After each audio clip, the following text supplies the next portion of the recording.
я меняю профессию. Какой основной агрегат нужен вам? Когда увидел девушку, это 25. Не угадали. Молоток. Доброе утро, дорогие друзья. Сегодня у нас солнечное утро какого-то дня августа. Я меняю профессию.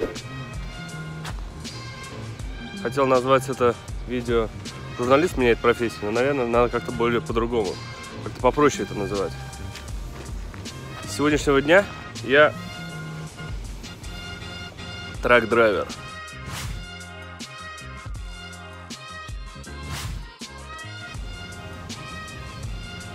Это, наверное, круто. Вот я буду ездить вот на такой штуке. Вот, это называется Straight Track.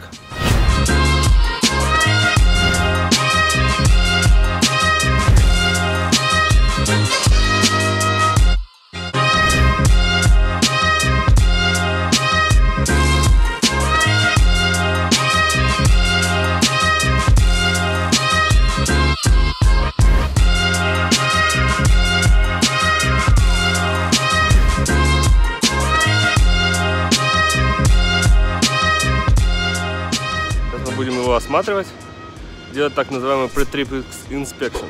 Это называется, ну, предпутешествующий осмотр. Ну, согласитесь, красиво, правда? Ну, красивый такой, могучий. Взгляд, правда, еще какой-то аккуратный. Но этому траку 1 год, как мне сказали. Вот на нем мало кто ездил. Это 26 фит. Сюда загружается очень много чего.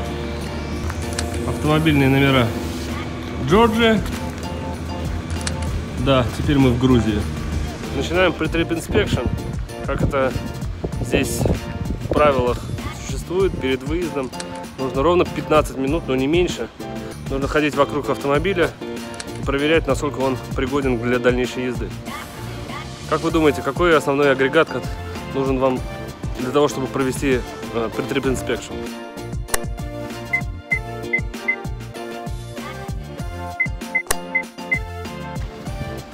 Не угадали. Молоток. С этим молотком нужно пройти все колеса и постучать по ним. Посмотреть, не течет ли масло. Проверяем работоспособность нашего лифта. Я его называю так. Очень прикольная штука. Позволяет поднимать любые грузы любого веса. Вот. Проходим, проверяем.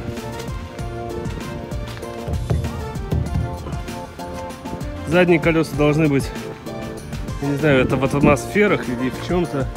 Есть такая специальная штука, которая проверяет давление. И это должно быть 100. Показатель 100, сейчас я вам ее покажу. Передние колеса должны быть чуть-чуть перекачаны, ну, собственно, как, чтобы машина попрыгала немножко, если что, какие-то кочки. Соответственно, там должно быть 110. Вот так вот я уже открыл вверх. Можем проверить, посмотреть, что здесь ничего не течет. Вот с той стороны щуп масла. А здесь антифриз. Ну, собственно, и все. Все остальное, как мне сказали, не твоего ума дело. Смотри, главное, чтобы не текло. Вот. Если потечет, сразу должен нам сказать. Ну, водители здесь не ремонтируют никакие траки. Огромный 1 бак для солярки. Здесь 100 или 200 галлонов. Мы посмотрим, когда будем в ближайший раз заправляться, сколько туда влазит. Тут есть предохранитель, который не дает нам его просто так закрыть. И предохранитель выглядит вот так. Что он не хочет закрываться? Раз, закрыли. И 2 закрыли. Вот pre-trip inspection пройден. Здесь мы можем проверить, что у нас тут есть для похода. Фильтр для замены масла. Потому что масло, как правило, меняется всегда по дороге. Do not add water. Ну, в общем, это всякие тут жидкости. Это знак аварийной остановки, перчатки. Надеюсь, что нам это не понадобится никогда. У нас есть еще вот такие траки, которые намного больше. Но для них нужен CDL, специальный license, который позволяет ездить вот на таком здоровом траке. Знаете, когда я увидел девушку лет 25 за рулем такого трака, я подумал, что я, наверное, все могу. Ну, а теперь давайте посмотрим, что же у нас внутри. Так сказать, святая святых. Святая святых. Здесь у нас огнетушитель. Здесь это у нас Power Drive. Очень крутая штука. Здесь 2 розетки. Нет, не 2, 4 розетки плюс 2 USB. В общем, можно заряжать все, что хочешь. Единственное, что мне сказали, им можно пользоваться только тогда, когда у тебя машина заведена. Потому что вот эти вот аккумуляторы, вот эта вот как раз штука, которая спрятана за этой нержавейкой, могут служить 5 лет, а могут служить 1 год. Вот так вот мы разместились. Вот такой рабочий агрегат. Тут множество датчиков. Но они на самом деле не очень важны. Ну как важны, тут заряд аккумулятора, количество воды, масла, разные штуки, бензин, солярка и DEF. Кстати, если кто не знает, что такое DEF, я сам просто действительно вчера только узнал. DEF — это такая штука, которая мешает огромному количеству выхлопов, которые есть из двигателя. Это такая балда, которая одевается на выхлопную трубу, и для нее есть специальный бак. Бак заливается специальной жидкость, называется вот этот вот DEF, и он помогает сжигать. То есть, когда автотрак едет на трассе, появляется, как мне сказали, такое дергание трака, и из выхлопной трубы идет огонь, который позволяет сжигать весь мусор, который, ну, все остатки топлива, которые есть в двигателе. Сейчас мы его заведем.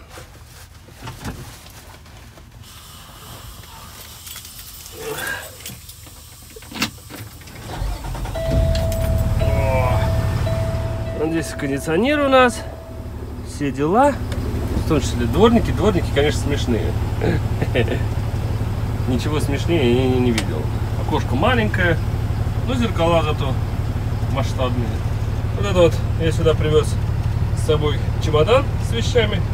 Пассажирского сиденья здесь нет, оно вроде бы как предусмотрено, но не ставят, потому что я не могу с собой брать пассажира, ибо я должен его страховать отдельно. В общем, это целая система, как мне рассказали, это достаточно сложно. Ну а теперь посмотрим на святая святых, там, где спят обычные водители. Здесь вот у нас есть свет, а вот это вот лежаночка. Хотел сказать как-то погрубее, но обойдемся. В общем, нормальный, скажем так, наверное, полуторка это. Надувной, специально, даже не надувной, а нормальный обычный матрас. Здесь есть достаточно темно, конечно, света здесь нету, но есть крючки, чтобы повесить какую-то одежду свою, и 2 небольших отсека для вещей, которые там можно сложить. Ну вот, собственно, и все. Здесь можно и спать, и, собственно, и есть. Места достаточно много, просторно.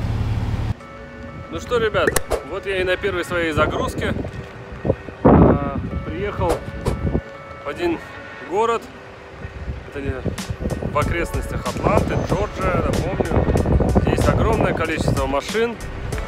Но если поделиться впечатлениями, то ездить вот на таком стрейт-траке, вот она моя малышка, да, не так уж и сложно. Ну, если вы ездили в России или еще где-то на Газели, то, ну, наверное, это то же самое.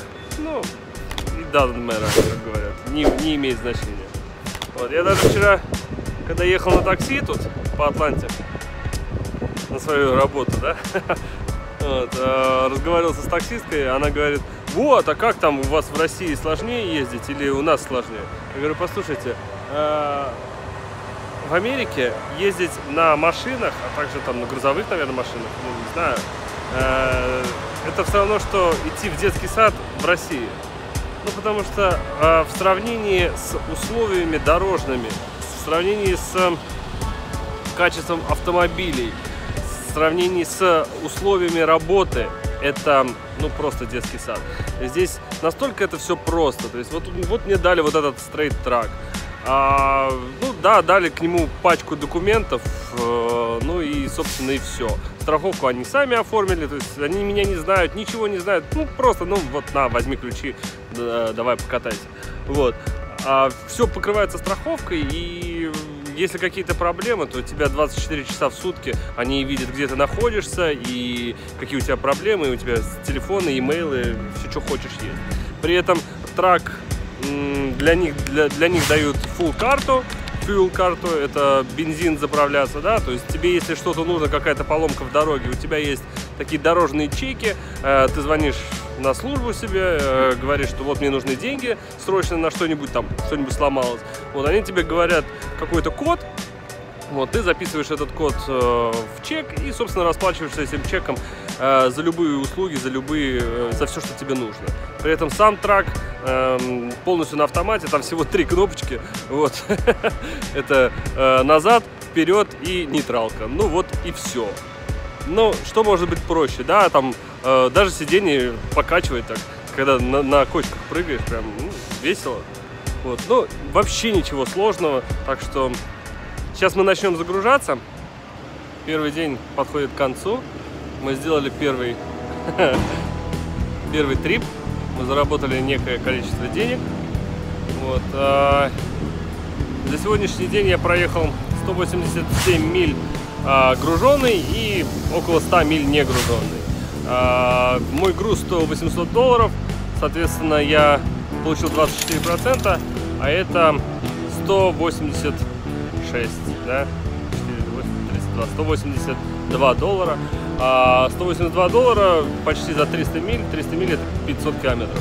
Ну вот, дальше сами считайте. Сейчас мы находимся на большой парковке Mercedes. Здесь огромное производство или склад, может быть, каких-то запчастей Mercedes. Очень много въездов и входов. Вот. К сожалению, вовнутрь нам пройти нельзя. И ни на загрузке, ни на разгрузке нельзя. Но там, в общем-то, особо смотреть нечего. С вами был Антон Чехов. Спокойной ночи. До следующей серии. Я надеюсь, что вы подпишетесь на мой канал и увидите еще очень много интересного. Мы будем говорить не только о жизни трак-драйвера, но мы будем говорить обо всем, что касается работы, жизни в Соединенных Штатах Америки. На моем примере. Вот я такой, как есть. Хорошего дня. Огромная стоянка постоянно работающих автомобилей, постоянно работающих траков. А это что здесь делает маленькое чудо? Это совсем маленький. Ой. Ну и большие. Монстры просто. Там у них внутри двуспальная кровать. Реально, я отвечаю. Так и хочется назвать это кладбищем больших траков. Но на самом деле это не кладбище, это просто ночлежка. Все такие собрались. Там вон еще огромный ряд. Все такие собрались. Слышь, можно я тут рядом посплю с тобой? И никто ведь не ругается, никто не толкается, никто не пинается. Все заняли свои места. Большие, маленькие. И мы что-то свое такое среднее припарковали. Здесь. Но тут реально море. Море. Это трак-стап называется. На этом трак-стапе, я не знаю, сколько машин. Очень много. Здесь и заправка, и сервис одновременно. Но об этом мы поговорим уже в следующей серии.